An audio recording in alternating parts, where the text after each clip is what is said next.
வணக்கம். நாடு முழுவதும் 7 கட்டங்களாக நாடாளுமன்ற தேர்தல் நடைபெற்று வருகிறது. ஏற்கனவே 2ஆம் கட்ட வாக்குப்பதிவு நடைபெற்று முடிந்துள்ள நிலையில் மக்களவைத் தேர்தலில் பாஜகவின் செயல்பாடு உட்பட பல்வேறு விஷயங்கள் குறித்து டைம்ஸ் ஆஃப் இந்தியா நாளிதழுக்கு அளித்த நேர்காணலில் பிரதமர் மோடி தனது கருத்துக்களை பகிர்ந்துள்ளார்.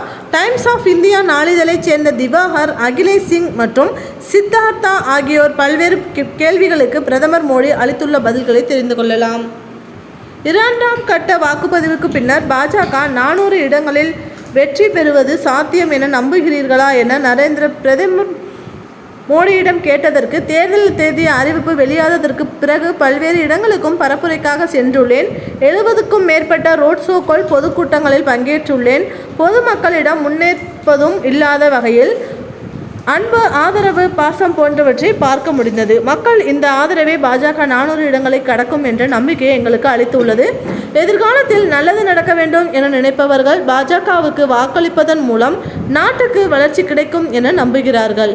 பட்டியல் இனத்தவர்கள், பிற்படுத்தப்பட்டவர்களின் உரிமைகளை காத்திட 400 இடங்களுக்கும் அதிகமான இடங்களில் வெற்றி பெற வேண்டும் என நாங்கள் நினைக்கிறோம். சூப்பர் மெஜாரிட்டி எனப்படும் 400 இடங்களுக்கு மேல் வெற்றி பெற்றால் அரசியலமைப்பை மாற்றி அமைத்து விடுவீர்களா என எதிர்க்கட்சியினர் பாஜக மீது குற்றம் சுமத்துகிறார்களே என பிரதமர் மோடியிடம் கேட்டபோது, அரசியல் அமைப்பை பலமுறை மாற்றியவர்கள் எங்கள் மீது இப்படி குற்றம் சுமத்துகிறார்கள். இப்படி பேசுவதற்கு முன் என்னுடைய செயல்பாட்டை பற்றி அறிந்து கொண்டிருக்கிறீர்களா என்றாவது நான் இப்படி ஒரு செயலில் ஈடுபட்டுள்ளேனா என்று பிரதமர் மோடி பதிலளித்துள்ளார்.